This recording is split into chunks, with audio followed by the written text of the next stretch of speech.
Prakash, it's a pleasure to welcome you. Thank you very much for giving me this opportunity. It's my pleasure being here. You gave us a detailed background earlier when we were having the conversation of your deep expertise in analytics. You are now funded by another big name in India called Karvy. But interesting, everybody's talking about analytics. There is a lot of opportunity here, a lot of money to be made. But I'm trying to learn from you, since you have so much technology background, is to understand the crux of it. How do we productize this, and how do we make money out of this? No, definitely. I think the biggest opportunity for us today is basically, bringing a lot of innovation and developing a new age platforms to be able to unlock the potential of data that we have been building for the last 2-3 decades. For example, an organization like Karvy, we are extensively working on creating investor analytics platform. So being that group, we have been running 99% of the investor relationships in more than 23 countries. We are sitting on rich data. Now what business is looking at, having data will not be of no use unless we create insights, help monetize this data for a better use of corporates and the businesses. So we're working on creating those next generation platforms. Similarly, we are working on very new age things in the sports analytics. For example, what kind of predictions that we can derive out of the sports and fans data, and in terms of creating the new age economy of monetizing the fans data in terms of what do they consume when they come to stadium, what are the new opportunities and white spots that we have. And I think the biggest opportunity today we have is to create a platforms, serve these insights as a prescriptions to be able to really take the right decisions at the right time. I think the next big opportunity for the country like India and US to work together is, create the insight economy, which I believe is 10 times than that of what we are currently running.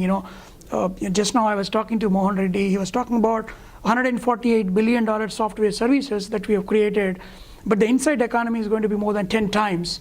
Right, and it's about predictability, it's about prescription, it's about monetizing the richness of the data that we have from several businesses. I have a slightly bigger question to ask you. With the new generation entrepreneur, just like you coming out of India, we talk about innovating in India, productizing in India. A lot of people are still thinking we are far away from that point. But talking to people like you, it gives a different perception.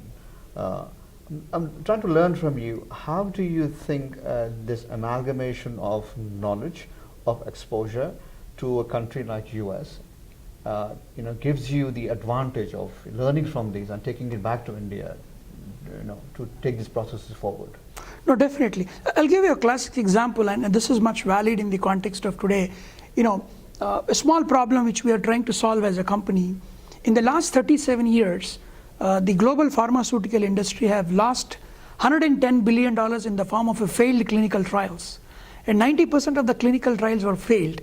So as a firm, what we are trying to do is we are actually going and downloading the entire data which is available in the federal sites, European Clinical Register, US Clinical Register, India Clinical Register. And now we are creating a platform which is talking about 360-degree clinical data hub, which will tell us which molecule has a propensity of a failure at the stage of clinical trials. You actually have to go back and look at it, which are the attempts which are already made, which are failed, what state it progressed, and pick up from there and go to the next stage. For example, if you look at today, I'll give you a classic example of Axovant Life Sciences, which is the blue-eyed boy of worldwide biotechnology company today. What they did is they picked up a $5 million drug from GSK, which was a failed drug, and they quickly turned around in less than a year, and it's a $1 billion valuation today in the Nasdaq, right? So what we need to do is data analytics will provide you an opportunity to look back what went wrong, what really worked, pick up from there and fast forward your innovation. Right? And we are building these assets for pharmaceutical industry, Hyderabad being the pharmaceutical capital. A dozen of the pharmaceutical companies are working with us. And here, it's more than a technology, it's about platform game. And everybody wants to work with us, the Amgens of the world and Ready Labs of the world. Most of the pharmaceutical companies are talking to us. So this is one use case where we are developing a platform. And similarly, we are working with one of the largest, it's a 100-year-old production house in the Bollywood. And we are working with them in terms of predicting what kind of script, what kind of genre is going to help create monetize. For example, there is one movie which is released in India, less than 70 days it created $100 million revenue. right? If India as a country is spending so much money on movies, why not we bring a movie science powered by big data and analytics? And we are working on movie analytics platform.